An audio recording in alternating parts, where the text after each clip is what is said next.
Welcome dear students, good morning all of you. Myself A K Sharma. Dear students, पिछले lecture में हमने वर्ग के बारे में डिस्कस किया था। इसके कुछ हमने इम्पोर्टेंट फैक्ट्स देखे। आज के लेक्चर में हम बात कर रहे हैं वर्ग के साथ साथ वर्गमूल को भी हम डिस्कस करेंगे। तो देखें, हमने संख्या ली और संख्या के साथ साथ संख्या का वर्ग निकाला। ठीक है, एक का वर्ग निकाला 1, 2 का वर्ग निकाला 4, 3 का वर्ग लिया हमने 9, 4 का वर्ग किया हमने 16, 5 का वर्ग किया हमने 25, 6 का वर्ग किया हमने 36, 7 का वर्ग किया हमने 49, 8 का वर्ग किया 64, 9 का वर्ग किया 81 और 10 का वर्ग किया 100। मैं यहीं तक रुक रहा हूँ डियर स्टूडेंट्स। हम कहेंगे 1 से 100 तक पूर्ण वर्ग संख्याएं कितनी हैं? पूर्ण वर्ग संख्याएं कितनी हैं? पूर्ण वर्ग संख्याएं तब हम कहेंगे कितनी है? 10। ठीक है, अब इसमें अपने से पूछा जाएगा 1 से 10 तक के लिए पूर्ण वर्ग संख्याएं कितनी हैं? तो 1 से 10 तक हमारे पास पूर्ण वर्ग संख्याएं आएंगी 1, 2 और 3। 1 से 10 तक पूर्ण वर्ग संख्याएं कितनी हैं? 3। हमसे कहेगा 11 से 20 तक पूर्ण वर्ग संख्याएं कितनी हैं? तो 11 से 20 तक एक अकेली पूर्ण वर्ग संख्या है, कौन सी? 16। ठीक है, 21 से 30 तक पूछेगा, तब हम कहेंगे एक संख्या है, कौन सी है? 25। हम कहेंगे 30 से 40 तक भी हमारे पास एक पूर्ण वर्ग संख्या है। 40 से 50 तक भी हमारे पास एक पूर्ण वर्ग संख्या है। 50 से 60 तक, बहुत इंपॉर्टेंट पॉइंट है, 50 से 60 तक हमारे पास कोई पूर्ण वर्ग संख्या नहीं है। ठीक है, 60 से 70 तक हमारे पास एक पूर्ण वर्ग संख्या है। फिर 70 से 80 तक कोई भी पूर्ण वर्ग संख्या हमारे पास नहीं आती है।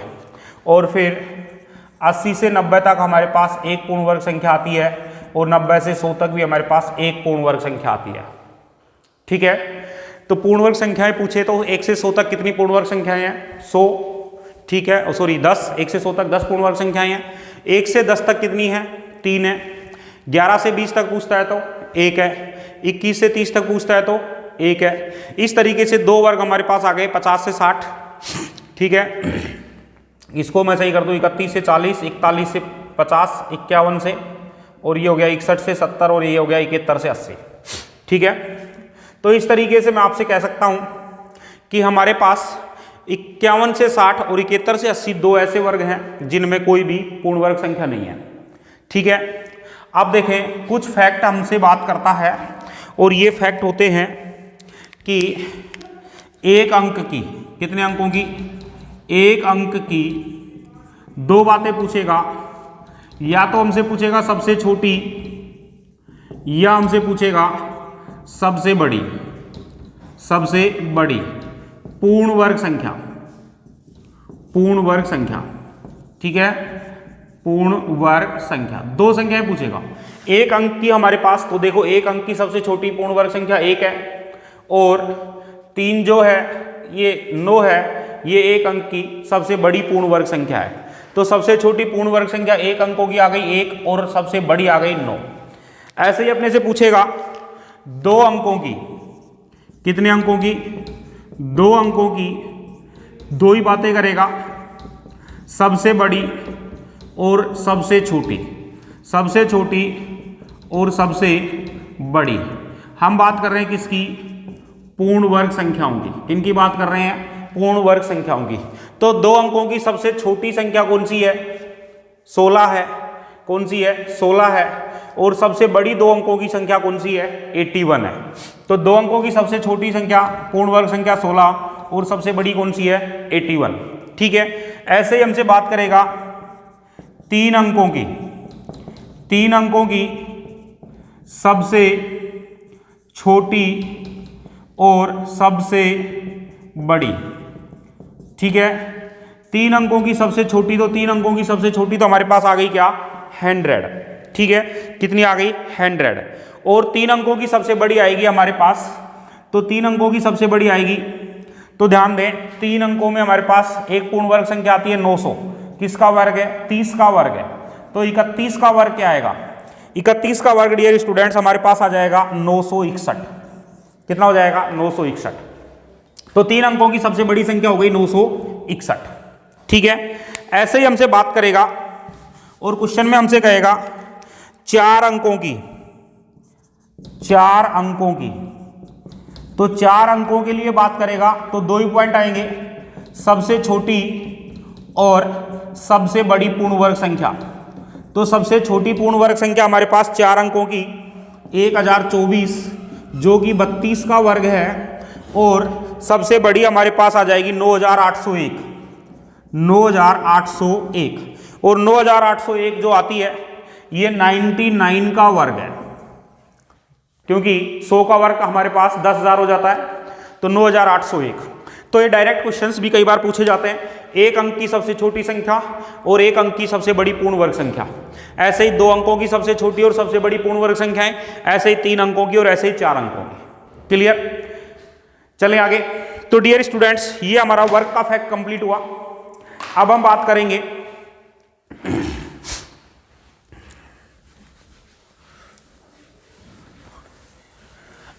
करेंगे वर्गमूल की।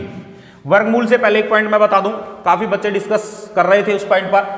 मैंने आपसे कहा कि हमारे पास पूर्ण वर्ग संख्या में इकाई का अंक 0, 1, 4, 5, 6 और 9 होना चाहिए।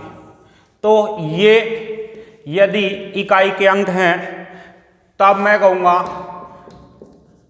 ये होते हैं, तो ये इकाई के स्थान पर हो। किसके स्थान पर? इकाई का अंक ये हो तो ये संख्या पूर्ण वर्ग संख्या हो सकती है, होती नहीं है। मैंने कहा क्या है? हो सकती है, पूर्ण वर्ग संख्या हो सकती है। डिपेंड करेगा अदर वर्ड्स पर भी। देखें, मैंने कहा 10, 100, 1000 और फिर 10,000, ये 4 अंक लिए मैंने। देखो 10 इकाई का अंक 0 है, क्या ये पूर्ण वर्ग है? नहीं है। 100 इकाई का अंक 0 है लेकिन ये पूर्ण वर्ग है। ये 10,000 इकाई के अंक 0 है लेकिन ये पूर्ण वर्ग नहीं है, सॉरी 1000, और ये 10,000 इकाई के अंक 0 है लेकिन ये पूर्ण वर्ग है। ठीक है, तो इसके लिए मैंने आपसे कहा था सम संख्या में विषम, सम संख्या में 0 हो तो सम संख्या में शून्य अंक होंगे तो वो पूर्ण वर्ग संख्या हो सकती है, लेकिन डिपेंड करेगी अदर वर्ड्स पर भी। देखें 100 पूर्ण वर्ग है, ठीक है। अब मैं और एग्जांपल्स दे रहा हूं। 200, तो 200 पूर्ण वर्ग नहीं है। 300 भी पूर्ण वर्ग नहीं है। 400 पूर्ण वर्ग है, ठीक है। 200 क्यों नहीं है? इसके आधार पर तो 0 के आधार पर तो पूर्ण वर्ग है, लेकिन इसके पहले 2 का अंडर रूट कुछ भी नहीं है, 2 का वर्गमूल नहीं होगा, पूर्ण वर्ग नहीं है। 3 का भी वर्गमूल नहीं है, पूर्ण वर्ग नहीं है। 4 का वर्गमूल होता है, हमें पता है 2, और इन 2 जीरो में से एक तो क्या हो गया? 20, तो ये 20 का पूर्ण वर्ग है। 20 का वर्ग है 400, 400 पूर्ण वर्ग है। इस तरीके से अदर जो अंक है उन पर भी डिपेंड करेगी। तो मैंने कहा 0, 1, 4, 5, 6 और 9, ये हमारे पास अंक यदि इकाई के स्थान पर हैं तो ऐसी संख्या पूर्ण वर्ग हो सकती है जिनमें इकाई के स्थान पर 2, 3, 7 और 8 ये आ जाते हैं। इकाई के स्थान पर क्या क्या आ जाते हैं? 2, 3, 7 और 8 आ जाते हैं। तो ये संख्याएं कभी भी पूर्ण वर्ग नहीं होती हैं, ठीक है। 7, ठीक है, तो हमारे पास ये संख्याएं कभी भी पूर्ण वर्ग नहीं होती हैं, ठीक है। तो हम बात करेंगे, ये कभी नहीं होंगी, कभी भी नहीं होंगी, लेकिन इनमें हो सकती है, ये कहा है, ठीक है। अभी किसी ने पूछा सर 14 पूर्ण वर्ग है क्या? 99 पूर्ण वर्ग है क्या? तो हमने कहा 14, 99, 999 ये पूर्ण वर्ग नहीं है, ठीक है। तो ये फैक्ट करेंगे कुछ पॉइंट्स अलग से। अब देखिए, अब हम बात करते हैं वर्गमूल पर। हमने अभी कहा वर्ग किया, तो मैंने कहा किसी भी संख्या को उसी संख्या से गुणा करना या किसी भी संख्या को 2 बार गुणा करना क्या कहलाएगा? वर्ग कहलाएगा, ठीक है। अब मैं आपसे डिस्कस करता हूं वर्गमूल। किसके बारे में?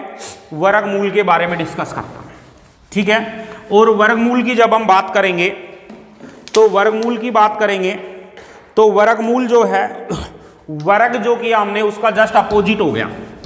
तो मैं कहूँगा वर्गमूल जो प्रक्रिया है ये वर्ग का प्रतिलोम है। किसका प्रतिलोम है?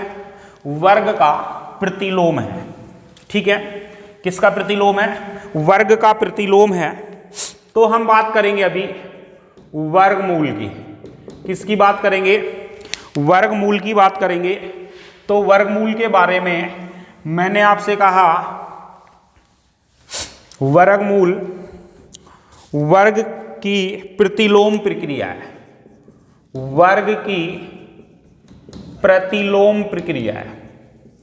ठीक है, कैसी प्रक्रिया है? प्रतिलोम प्रक्रिया है। किसकी प्रतिलोम प्रक्रिया है? वर्ग की प्रतिलोम प्रक्रिया है। वर्गमूल को हम या तो इस साइन से लगाते हैं या फिर ब्रैकेट के ऊपर हाफ लगा के व्यक्त करते हैं। ठीक है, मैंने आपसे कहा ऐसे लिख दिया, इसका मतलब हो गया 4 का वर्गमूल और कितना हो गया? 2। मैं इसको ऐसे भी लगा देता हूं हाफ, इसका मतलब भी हो गया 4 का क्या करना है? वर्गमूल करना है और कितना हो गया? 2।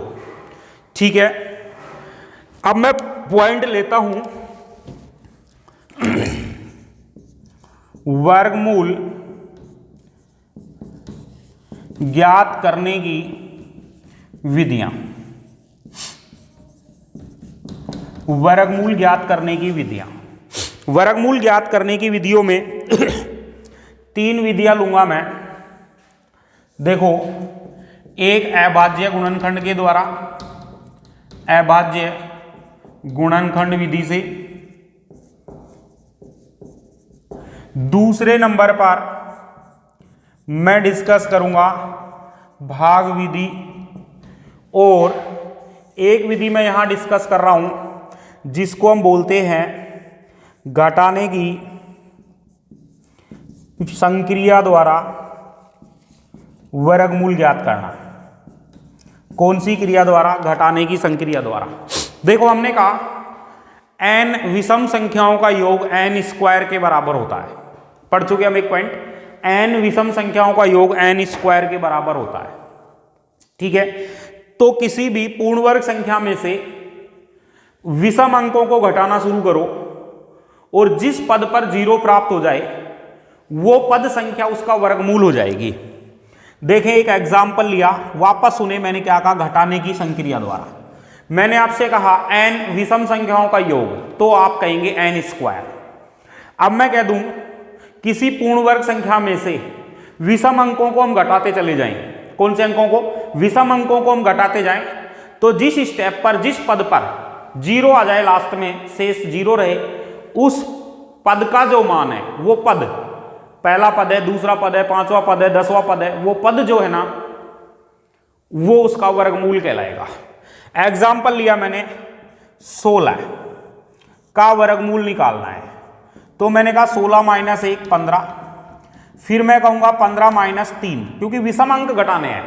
पहले 1 घटाया, फिर 3 घटाए, कितने बच गए? 12। फिर 12 - 5 कितने बच गए? 7। 7 - 7 कितने बच गए? 0।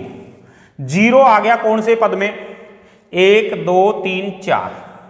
ठीक है, 4th पद में 0 प्राप्त हुआ, तो मैं आपसे कहूंगा 16 का वर्गमूल आ गया कितना? 4। 16 का वर्गमूल कितना आ गया? 4। ठीक है, फिर मैं आपसे कह सकता हूं, और एग्जाम्पल लेता हूं मैं इसमें।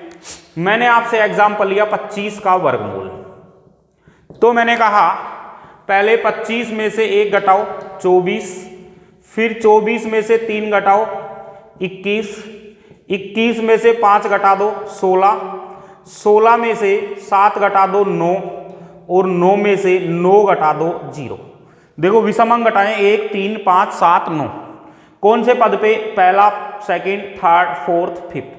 5वें पद में 0 आ गया, तो इसका वर्गमूल आ गया मेरे पास 5। ठीक है, मैंने एक एग्जाम्पल और लिया 81। 81 का वर्गमूल निकालना है। 81 - 1 कितना हो गया? 80। 80 - 3 77। फिर मैंने कहा 77 - 5 72। 72 माइनस 7 65, 65 माइनस 9, 65 माइनस 9, तो मैंने कहा 56, 56 माइनस 11 45, और 45 माइनस 13 32, 32 माइनस 15 17, और 17 माइनस 17 0। कौन सी स्टेप पे आया? 1 2 3 4 5 6 7 8 9, नौवां पद क्या आ गया? नौवां पद आ गया हमारे पास 0। तो मैं कह दूंगा 81 का अंडर रूट क्या है? 9। 81 का अंडर रूट क्या है? 9। तो विषम अंकों को घटाने की संक्रिया के द्वारा भी मैं किसी संख्या का वर्गमूल निकाल सकता हूं, लेकिन डियर स्टूडेंट्स इस प्रक्रिया में काफी टाइम लग रहा है। सेकंड विधि पे आ जाइए, इसलिए हमें इसको जब वर्गमूल निकालना पड़े तो हम इस संक्रिया का यूज नहीं करेंगे। लेकिन पूछा जा सकता है निम्न में से किस विधि से वर्गमूल निर्धारित किया जा सकता है, तो ये भी एक विधि है, याद रखना है इसको। सेकंड हमने कहा अभाज्य गुणनखंड द्वारा हम जो भी संख्या का वर्गमूल निकालना है इस संख्या का अभाज्य गुणनखंड करेंगे और फिर समान अंकों के दो दो अंकों के जोड़े बनाएंगे समान संख्या के, और उनमें से जोड़े बना करके एक एक अंक को गुणा कर देंगे, वो इसका वर्गमूल हो जाएगा। मैंने आपसे कहा 36 का वर्गमूल निकालना है, तो 36 का अभाज्य गुणनखंड करो। 2 से 18, फिर 2 से 9, 3 से 3 और 3 से 1। 36 का अभाज्य गुणनखंड आ गया 2 गुणा 2 गुणा 3 गुणा 3। क्लियर? दो दो अंकों के जोड़े बनाओ समान अंकों के, एक जोड़ा ये बन गया, एक जोड़ा ये बन गया। आप 2 गुणा 3 एक एक अंक को लेकर के गुणा कर दो, कितना हो गया? 6। तो मैं कहूंगा 36 का वर्गमूल आ गया 2 गुणा 3, कितना हो गया? 6। क्लियर है? हमसे कह दिया जाए 324 का वर्गमूल निकालें, भाग विधि पर हम बाद में डिस्कस करेंगे। 324 का वर्गमूल निकालो, तो पहले अभाज्य गुणनखंड करो। 2 से 162, फिर 2 से 81, फिर 3 से 27, फिर 3 से 9, और फिर 3 से 3 और 3 से 1। 324 का अभाज्य गुणनखंड हो गया 2 गुणा 2 गुणा 3 गुणा 3 गुणा 3 गुणा 3। मैंने कहा वर्गमूल निकालने के लिए दो दो अंकों के जोड़े बनाओ समान अंकों के। 2 और 2 का एक जोड़ा बन गया, 3 और 3 का एक जोड़ा बन गया, 3 और 3 का भी एक जोड़ा बन गया।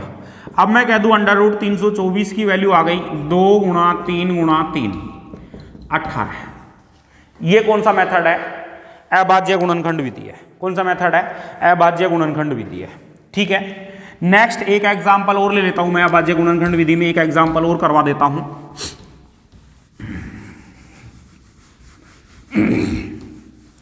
अभाज्य गुणनखंड विधि का एक एग्जांपल और बता देता हूं। मैंने आपसे कहा कि आपको 10404 का गुणनखंड करना है। सबसे पहले 2 से, फिर 2 से, ठीक है। अब हम इसको फिर करेंगे 3 से, फिर 3 से हमने डिवाइड किया, फिर 3 से डिवाइड किया,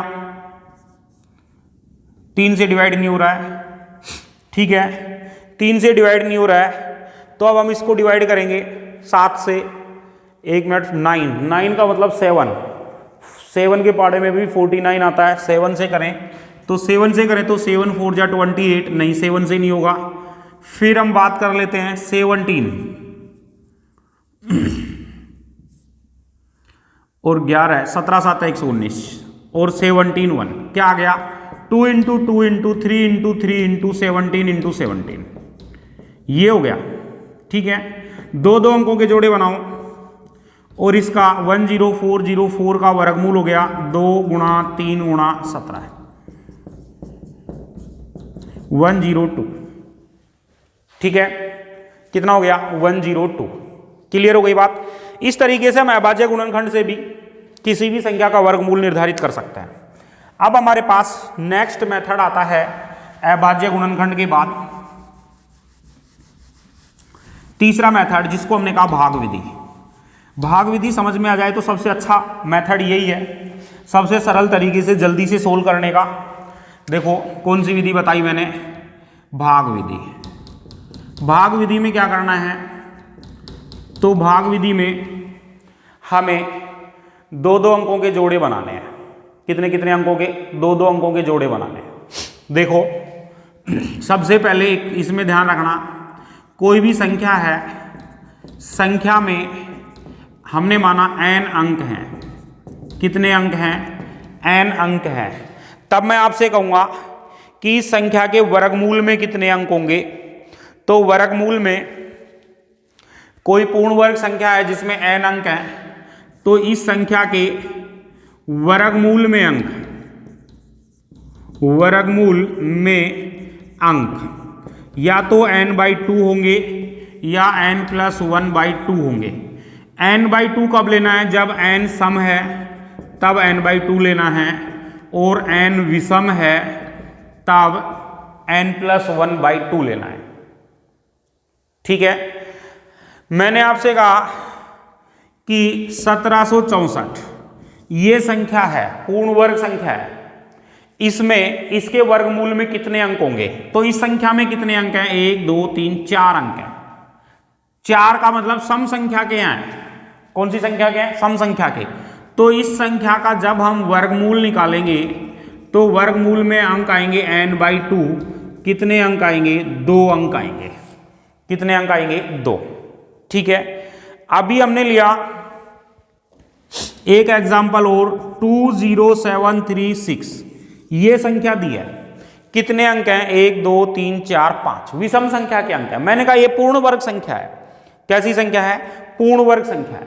ठीक है, अब मुझे इसके वर्गमूल में अंक बताइए कितने होंगे, तो विषम अंक है तो n+1/2, 5+1/2 यानी कि 3 अंक हो जाएंगे। 6/2 का मतलब कितने अंक हो जाएंगे इसके वर्गमूल में, वर्गमूल में होंगे 3 अंक। कितने होंगे, 3 अंक। क्लियर हो गई बात। तो यदि किसी पूर्ण वर्ग संख्या में n अंक है तो इसके वर्गमूल में अंक n/2 या n+1/2 हो सकते हैं।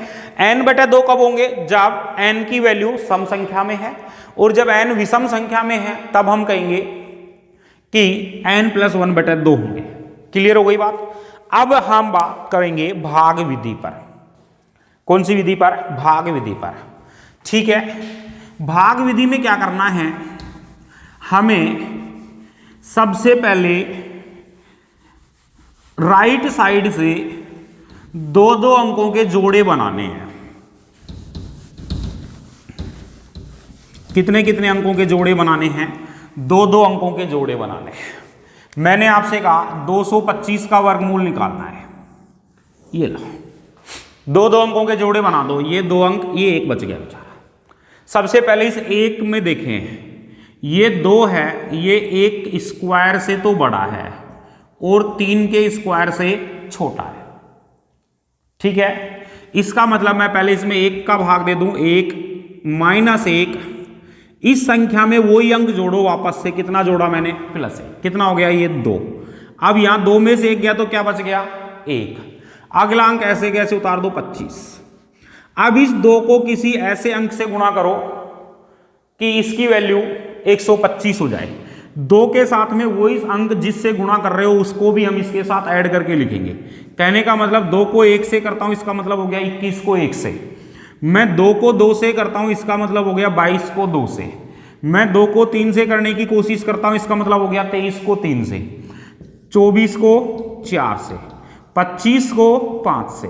25 गुणा 5 मेरे पास पता है 125। ये अंक भी कितना है, 125। कितने से मल्टीप्लाई किया मैंने, 5 से, 125। ये भागफल में आ गया मेरे पास। शेषफल का क्या आ गया, 0। शेषफल क्या आ गया, 0। ठीक है, वापस देखें, मैं दूसरा एक एग्जाम्पल और लेता हूं। मैंने एग्जाम्पल लिया और हमारे पास एग्जाम्पल मैंने अभी लिया था 1764। एक बात मैं सीधा कह दूं, 1764 में अंक सम संख्या में है 4, तो वर्गमूल में कितने अंक होंगे, तो हम बताएंगे 2 अंक होंगे वर्गमूल में। कोई बात नहीं, जोड़े बनाओ, राइट साइड से 2 अंक होंगे। बना दिए। मेरे पास पहले क्या है, 17। ठीक है, मेरे पास पहला भाज्य 17 है। 17 के लिए मुझे भाजक निकालना है। तो 17 जो है ये 4 स्क्वायर से तो बड़ा है और 5 के वर्ग से छोटा है। हमेशा भाग छोटी संख्याओं से दिया जाता है, तो मैंने 4 का भाग दे दिया, 4 बार गया, कितना आ गया 16, -16 कितना बच गया 1। इसमें वापस वही अंक ऐड कर दो 4, 4 और 4 कितने हो गए 8। अगला जोड़ा उतार दो, 8 के साथ ऐसे डैश कर देना, यानी कि इसके साथ कोई अंक आएगा जिससे हम मल्टीप्लाई करेंगे। अगला जोड़ा उतार दो 164। अब मैंने कहा 81 को 1 से गुणा करो, कितना आ गया 81। 82 को 2 से गुणा करो, कितना आ गया 164। ये अंक भी कितना है 164। कितने बार किया हमने 2 बार, यहां आ गया 2 164। नया भाज्य हमारा नया भाजक बन जाएगा 82 और नया भाज्य बन गया था 164। ठीक है, अब शेषफल क्या हो गया 0। तो 1764 का वर्गमूल कितना है 42। क्लियर। अभी एक एग्जांपल लिया था मैंने 20736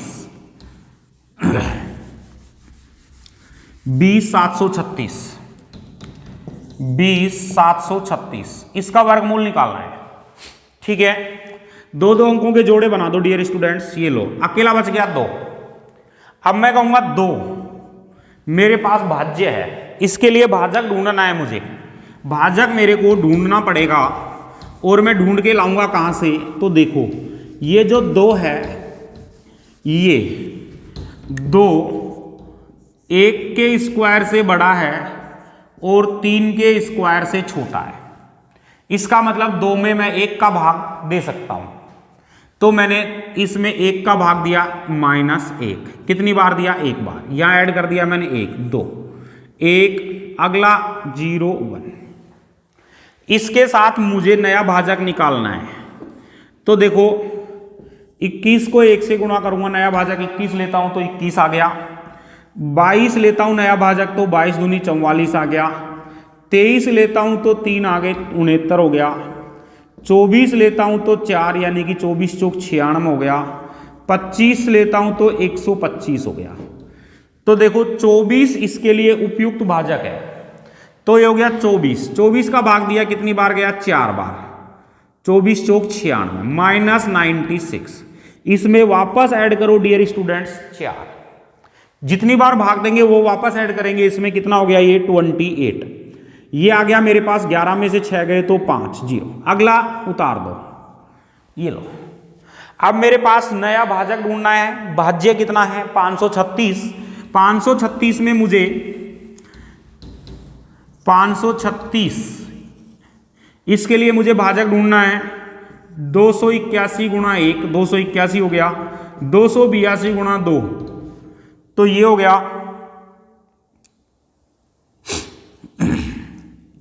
4 8 दूनी 16, 4 और 1 5। ठीक है, तो मेरे पास हो गया ये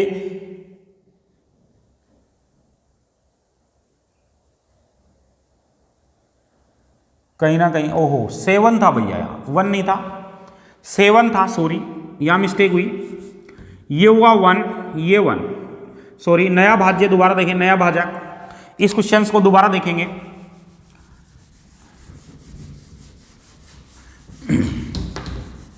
इस क्वेश्चंस को दोबारा देखेंगे।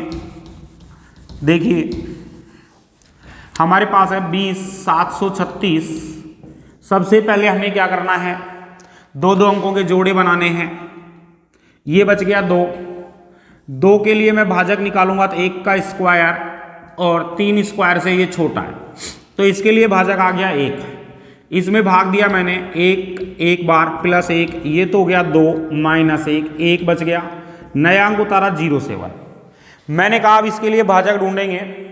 तो 21 से 21 से कम 21, 22 से 22 दूनी 44, 23 से 23 3 69, 24 से 24 चौक 96, 25 से 25 पंजी 125। तो 24 आ गया, 24 चौक 96 कितना हो गया यहाँ 4 -96 1 1 3 6 प्लस में 4 ऐड कर दो, जितनी बार भाग गया वो ऐड कर दो 28। अब नया भाजक ढूंढेंगे। 281 लेते हैं तो 1, 282 लेते हैं तो गुणा 2, 283 लेते हैं तो गुणा 3 और 284 लेते हैं तो गुणा 4। इकाइकांक 6 है, ढूंढ लो कहाँ से आएगा। 4 चौक 16 यहाँ से आ जाएगा, 8 चौक 32 और 1 33, 3 4 दूनी 8 और 3 11, कितना आ गया 4। ये हो गया 1136। शेषफल क्या बच गया 0। तो ये पूर्ण वर्ग है, किसका पूर्ण वर्ग है, तो इसका वर्गमूल आ जाएगा 144। क्या आ जाएगा 144। इस तरीके से हम भाग विधि के द्वारा भी वर्गमूल ज्ञात कर सकते हैं। ठीक है, तो डियर स्टूडेंट्स इस लेक्चर में हम इतना ही। नेक्स्ट लेक्चर्स में हम कुछ डिफरेंट क्वेश्चंस को डिस्कस करेंगे। जैसे कई बार पूछ लेता है कि वर्ग का क्षेत्रफल दे दिया भुजा है तो वर्गमूल निकालना पड़ेगा। हमें कह दिया कि एक कक्षा में कुछ विद्यार्थी हैं जिनको हमें लाइनों में खड़ा करना है और पंक्तियों की संख्या और विद्यार्थियों की संख्या बराबर करनी है, तो भी हमें वर्गमूल लेना है। ठीक है, फिर हमें ऐसे कुछ संख्याएं देगा और उन संख्याओं के बारे में कहेगा इस संख्या को किस संख्या से गुणा किया जाए कि ये पूर्ण वर्ग हो जाए, या इस संख्या में किसका भाग दिया जाए कि ये पूर्ण वर्ग हो जाए, या फिर हमसे कहेगा इस संख्या में क्या जोड़ें या क्या घटाएं कि एक पूर्ण वर्ग संख्या में परिवर्तित हो जाए। तो ऐसे क्वेश्चनों पर हम डिस्कस करेंगे नेक्स्ट लेक्चर में। Thank you.